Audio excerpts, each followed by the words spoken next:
नमस्कार, मी सविताच किचनमध्ये तुम्हा सर्वांचं खूप खूप खूप मनापासून स्वागत। आज आपण घोसाळ्याची भजी बनवणार आहोत। चवीला ही भजी एकदम मस्त लागते। नेहमी आपण कांदा भजी, मिरची भजी किंवा मग बटाट्याची भजी बनवतो, पण त्यापेक्षा थोड्या वेगळ्या चवीची घोसाळ्याची भजी आज आपण बनवणार आहोत। चवीला या भजी एकदम मस्त लागतात, छान कुरकुरीत बनून तयार होतात। चला तर घोसाळ्याची भजी बनवायला सुरुवात करूया। तर इथे मी 2 घोसावळी घेतलेली आहेत। घोसावळी स्वच्छ धुवून घेतलेली आहेत। आता ही आपण कट करून घेऊया। आणि आता या घोसाळीची दोन्ही टोकाकडचा भाग कापून काढूया।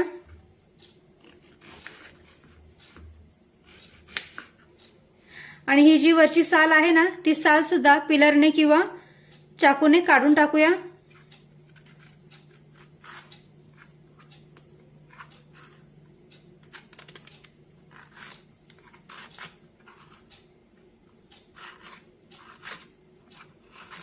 अशा पद्धतीने ही जी वरची साल आहे ती साल काढून टाकायची।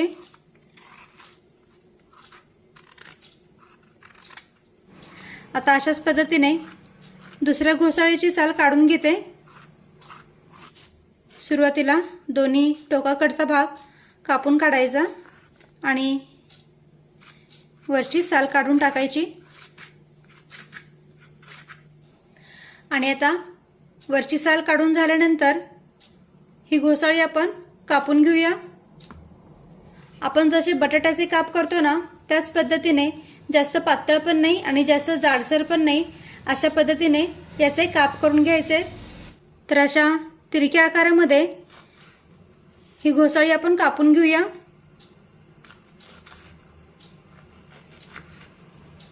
तुम्ही गोल आकारामध्ये सुद्धा कापून घेऊ शकता, पण गोल आकारामध्ये जर का हे काप करून घेतलेत ना, तर भजी थोडीशी आकाराने लहान होते।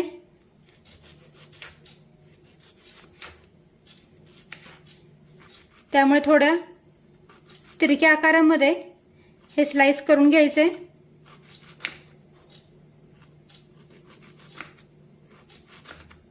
तर पहा, या अशा तिरक्या आकारामध्ये ही घोसाळी मी कापून घेतलेली आहे। तुम्ही गोल आकारामध्ये सुद्धा कापून घेऊ शकता। आणि आता एक बाउल घेऊया आणि या बाउलमध्ये 1 वाटी बेसन पीठ टाकूया। 2 ते 3 चमचे म्हणजे पाव वाटी तांदळाचं पीठ टाकूया।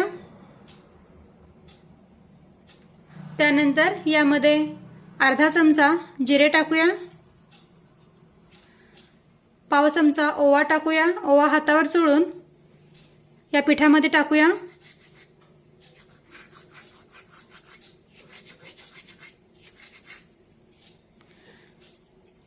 म्हणजे मग त्याचा फ्लेवर भजीमध्ये छान उतरतो आणि ओव्यामुळे बेसन पीठ पोटाला बाधत पण नाही। त्यानंतर पाव चमचा हळद टाकूया। त्यानंतर इथे मी मिरचीचं वाटण तयार करून घेतलेलं आहे। यामध्ये 3 ते 4 हिरव्या मिरच्या आणि थोडंसं अद्रक हे मिक्सरमध्ये थोडंसं जाडसर वाटून घेतलेलं आहे। आता हे मिरचीचं वाटण सुद्धा यामध्ये टाकूया। मिरची तुम्ही तुमच्या आवडीनुसार कमी जास्त करू शकता। त्यानंतर चवीनुसार मीठ टाकूया। बारीक चिरलेली कोथिंबीर टाकूया। आणि आता हे व्यवस्थित मिक्स करून घेऊया।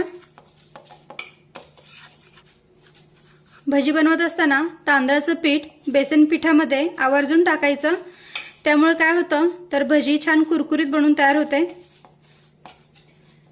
आता सर्व साहित्य व्यवस्थित मिक्स करून झाल्यानंतर यामध्ये थोडंसं पाणी टाकून हे पीठ आपण भिजवून घेऊया।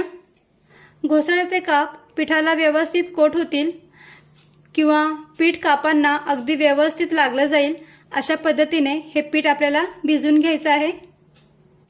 खूप घट्ट पण नाही आणि खूप पातळ पण नाही, अशा पद्धतीने हे पीठ आपण भिजवून घेऊया।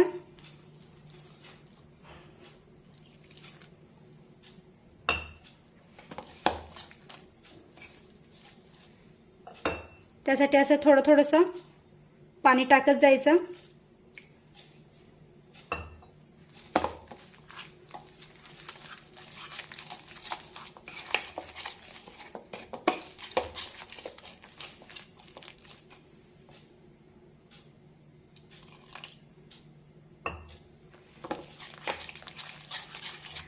जास्त घट्ट पण पीठ भिजवायचं नाही, नाहीतर मग वरचं जे कोटिंग आहे ना ते जास्त जाडसर होतं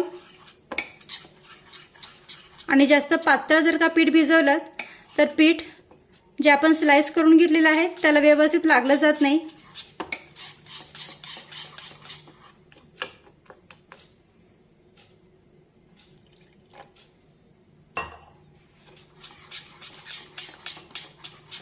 तर पहा, पीठ इथे आपलं अगदी व्यवस्थित भिजलेलं आहे. यामध्ये एक स्लाइस बुडून पाहूया.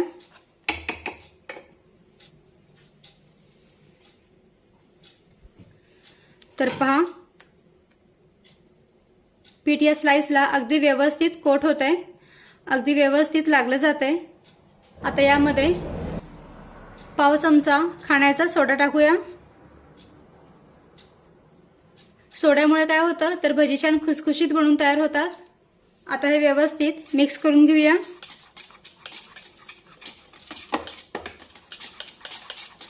मिक्स करून झाल्यानंतर आता लगेचच आपण घोसाळी तेलामध्ये सोडून भजी तयार करून घेऊया. तर इकडे गॅसवर मी कढईमध्ये तेल गरम करण्यासाठी ठेवलेलं आहे. खूप कडकडीत म्हणजे अगदी धूर निघेपर्यंत तेल गरम करायचं नाही. आता या तेलामध्ये थोडंसं पीठ टाकून पाहूया.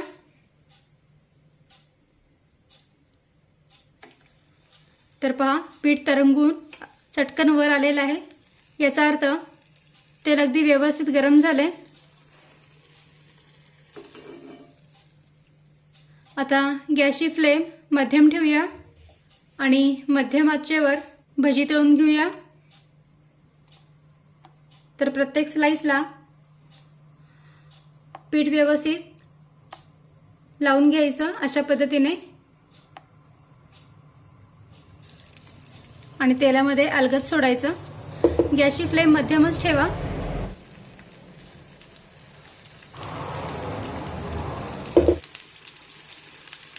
आता उलटपुलट करत दोन्ही बाजूने छान सोनेरी रंगावर या भजी आपण तळून घेऊया. गॅसची फ्लेम लो टू मीडियमच ठेवा.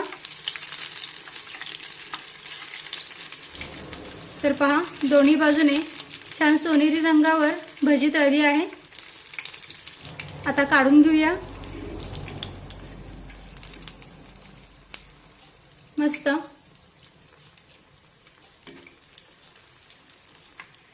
चाळणीमध्ये काढून घेऊया, म्हणजे मग यातलं जे एक्स्ट्रा असं तेल आहे ते खाली निथळलं जाईल.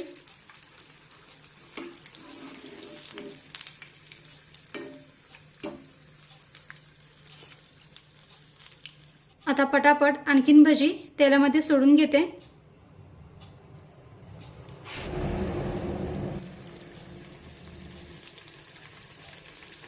चमच्याने सुद्धा तुम्ही ही भजी तेलामध्ये सोडू शकता. आता ही भजी सुद्धा दोन्ही बाजूने उलटपुलट करत छान सोनेरी रंगावर तळून घेऊया. तर पहा, ही बॅच सुद्धा अगदी व्यवस्थित तळलेली आहे. दोन्ही बाजूने छान सोनेरी रंग आलेला आहे.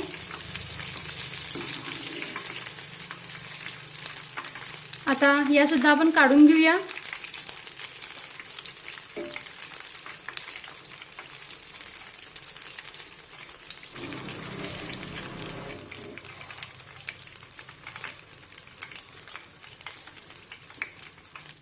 मस्त छान सोनेरी रंगावर भजी तळलेली आहे आणि आता अशाच पद्धतीने सर्व भजी मी तळून घेते. तर इथे आपली घोसाळ्याची भजी बनवून तयार झाली आहे. तुम्ही पाहू शकता एकदम मस्तपैकी ही भजी बनवून तयार झाली आहे. नेहमी आपण कांदा भजी, मिरची भजी किंवा मग बटाट्याची भजी बनवतो, पण त्यापेक्षा थोड्या वेगळ्या चवीची घोसाळ्याची भजी तुम्ही एकदा नक्की करून पहा. चवीला खूप छान लागते. छान कुरकुरीत या भजी बनवून तयार होतात. तर तुम्ही सुद्धा अशा पद्धतीने घोसाळ्याची भजी एकदा नक्की करून पहा. आणि व्हिडिओ आवडला असेल तर व्हिडिओला प्लीज लाईक करा, शेअर करा आणि सबस्क्राईब करायला विसरू नका. थँक्यू.